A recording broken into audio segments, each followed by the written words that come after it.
आपको खुद समझना है। अपनी बुद्धि के द्वारा भगवान ने आपको बुद्धि दी कि ये जो मेहनत की थी ये तो ये पड़ी। इस किराए के मकान में रहते थे, जो कहते थे मेरा है, वो ये पड़ा।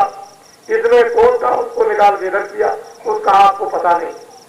दो चीजें आपको मालूम होगी, शरीर जमीन पर, ये सामान ये पड़ा, इसको जल्दी जल्दी डाल के गाड़ दो, इसको जल्दी से ले जाके जला दो, और कुछ नहीं करना। सामान सब पड़ा, बच्चे पढ़े, स्त्री पढ़ी, पति पढ़ा, मित्र पढ़े, राज पढ़ा, विद्या पढ़ी, अंग्रेजी, हिंदी और उर्दू और संस्कृत और जो कुछ भी। ये मकान के किराए मकान में कौन था इसका पता नहीं।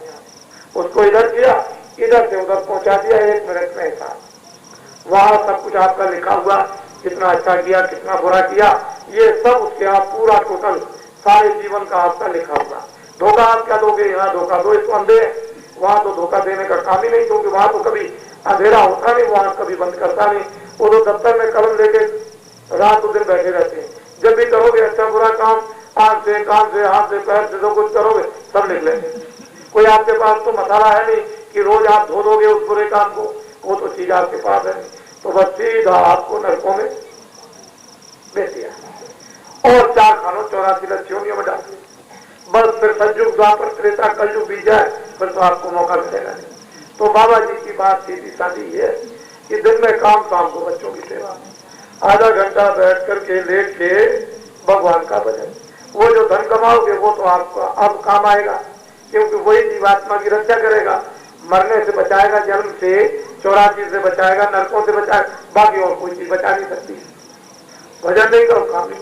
किसी को साथी आपने बना दी जो आपकी रक्षा करता, मदद करता, मौत के वक्त पे और मौत के पहले आपके साथ चलता और आपको नरकों में 84 में जाने नहीं देता, ऐसे किसी महात्मा, महान आत्मा के पास तो आप गए नहीं। आप तो ऐसे के पास जाते हो जिसके पास बहुत सोना, बहुत चांदी, बहुत मकान, बहुत ये, बहुत वो, और बहुत पढ़ा लिखा और बहुत ये था, इसके पास में। लेकिन जिसमें जीवात्मा को जगह उसके पास में जाना नहीं आपको। तो मोटी बात थी बाबा जी की। अभी जो समय बाकी है उसमें कुछ काम कर लो अपने लिए। अब आपको ये पता चल गया कि शरीर के लिए आप मेहनत करो, दिन में काम, शाम को बच्चों की सेवा, बाद में आधा घंटा भजन। इससे क्या होगा, बरकत होगी। बरकत, बरकत का मतलब उसको समझ लीजिए। जब खेती में आप काम करोगे तो कम काम, मेहनत कम और अनाज ज्यादा, मेहनत कम, फल सब्जी ज्यादा। दुकान में मेहनत 8 घंटे मत करो, 4 घंटे मुनाफा ज्यादा।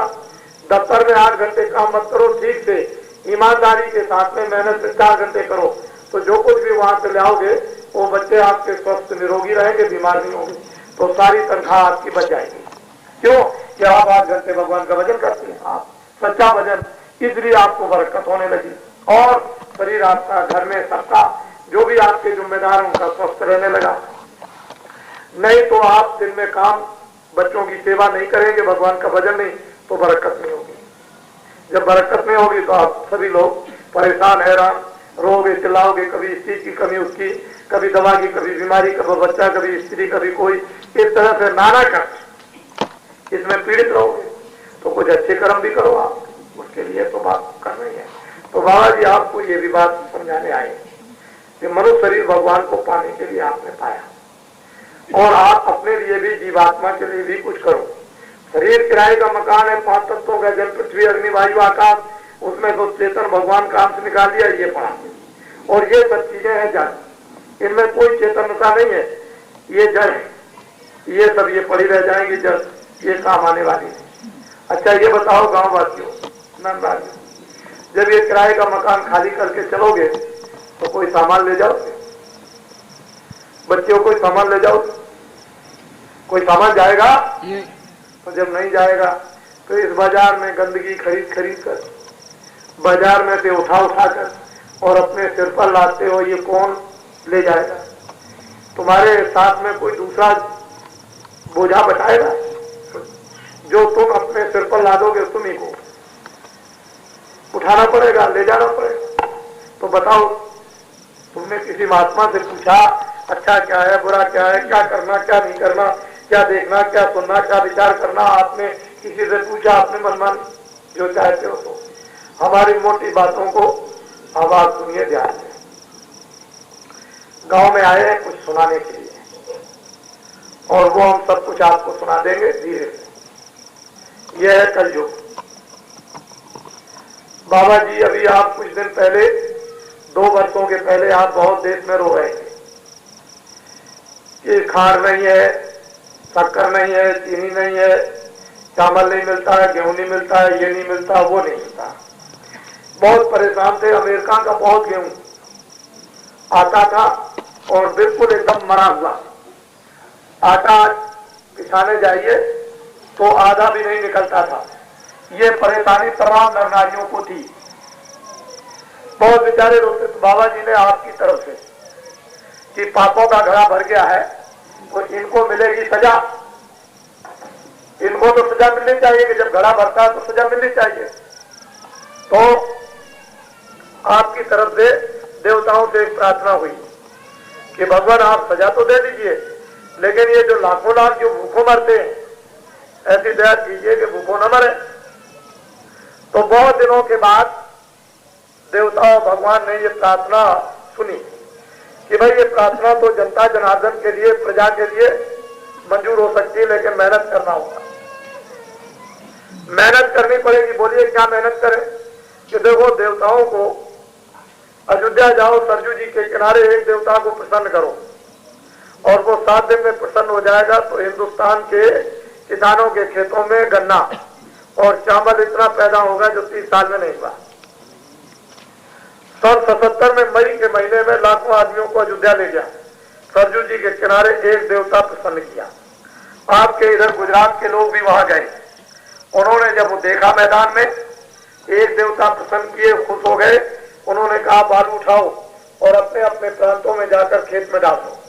इस खेत की डाली हुई बालू का असर 10 मील तक जाएगा और गन्ना और चावल इतना पैदा होगा जो 30 साल में नहीं। फिर दोबारा एक स्वप्न हो गया, आपने सुना होगा कि अहमदाबाद में एक संयुग आगमन साकेत महायज्ञ साबरमती नदी में हुआ, जिसमें 33 करोड़ देवता आपके यहाँ भी दीवार पर लिखे थे। चलो भाई चलो, अहमदाबाद 33 करोड़ देवता पहुंच रहे, जनता जनार्दन के लिए प्रसन्न किए जाएंगे 11 दिन भोजन कराकर, और करोड़ों नर नारियों का संगम लगेगा। वहां पर 33 करोड़ देवता गए, 11 दिन में प्रसन्न किए। 1000 आपके लिए कानून पास कर दिए। जैसे दिल्ली में और अहमदाबाद में विधानसभा में कानून आपके लिए पास होता है, ऐसे ही उन देवताओं ने अपनी सभा में पास कर दिया, अपनी लोकसभा में पास कर दिया। ये जो अहमदाबाद की विधानसभा और दिल्ली की लोकसभा, इससे वो बड़ी सभा है, उसमें जो पास हो जाता है वो इधर उधर नहीं होता। उन्होंने कानून 1000 पास कर दिए। उन्होंने जब प्रसन्न हुए तो कहा 5 जनवरी 78 को, 5 जनवरी 78 को जब वो प्रसन्न हुए तो उन्होंने कहा साबरमती नदी की बालू उठाओ और अपने अपने प्रांतों में ले जाकर खेतों में डाल दो।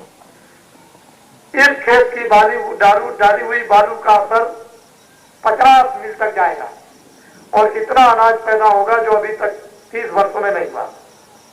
ये आपने अहमदाबाद प्रेम के साथ में ये कार्यक्रम आपको देखने और सुनने को मिला, और देवता चारों तरफ पहरा दे रहे हैं हिंदुस्तान। उसका नाम क्या रखा था? संयुग आगमन साकेत महायज्ञ। देवताओं ने कहा कि सारे हिंदुस्तान में बिल्कुल बजा दो, ढलोरा पीट दो संयुग के आने का, जल्दी करो, देर मत करो। तो ढलोरा शुरू हो गया पीटना, सारे हिंदुस्तान में पीटा जा रहा। तब तक एक और स्वप्न हो गया कि 33 करोड़ देवता प्रसन्न किए और 1000 आपके लिए कानून पास कराए, लेकिन 5 देवता रह गए, जल, पृथ्वी, अग्नि, वायु, आकाश। और ये किसने स्वप्न दिया? काशी विश्वास बोले शंकर जी ने कि सीधे काशी पहुंचो और 10 मील लंबे मैदान में आकर संयुग के आने की स्वागत तैयारियां करो। मैं काशी छोड़कर 11 दिन उसमें होगा। जिस दिन चलो 10 महीने पहले ढनोरा पीट के बताया चलो काशी, चलो काशी, अभी दीवारों पर आपने देखा होगा, चलो काशी, भक्ति मुक्ति बटेगी। 11 दिन जो संयुग त्रेता द्वापर कलयुग में नहीं बची, भक्ति मुक्ति बटेगी 11 दिन। चलो काशी, 2 करोड़ नर नारी पहुंचेंगे। लेकिन आप लोग सब समझते थे कि बाबा जी कोई हंसी कर रहे होंगे। मुझे हंसी करने का क्या मतलब है, मुझे तो आपका काम करना था।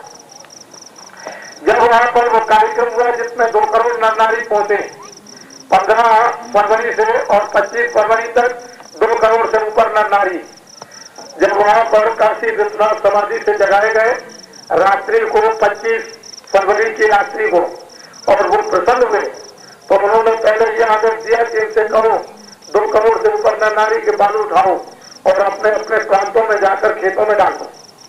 इस खेत की डालियों में बालू का असर 100 मिल तक जाएगा और इतना अनाज पैदा होगा कि अभी तक कभी नहीं हुआ।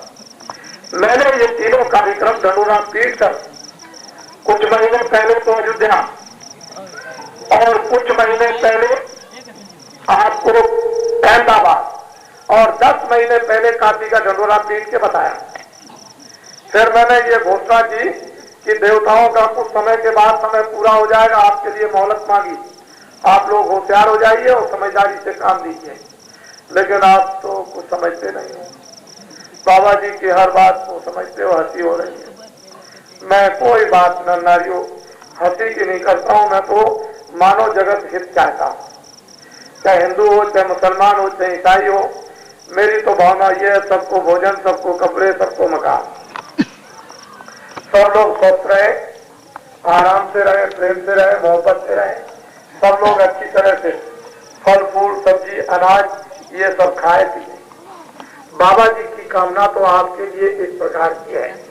बाबा जी न हिंदू समझते, न मुसलमान समझते, न ईसाई समझते। एक आदमी आपको समझते, एक आदमी अपने को, मनुष्य आपको समझते, मनुष्य अपने को समझते, इंसान आपको समझते, इंसान अपने को समझते। बाबा जी की दृष्टि में ये, और इन इंसान आदमियों मनुष्यों में भगवान की जीवात्मा आप में भी मुझ में भी। आपको भी भूख लगती है, मुझको भी भूख लगती है, जो जरूरतें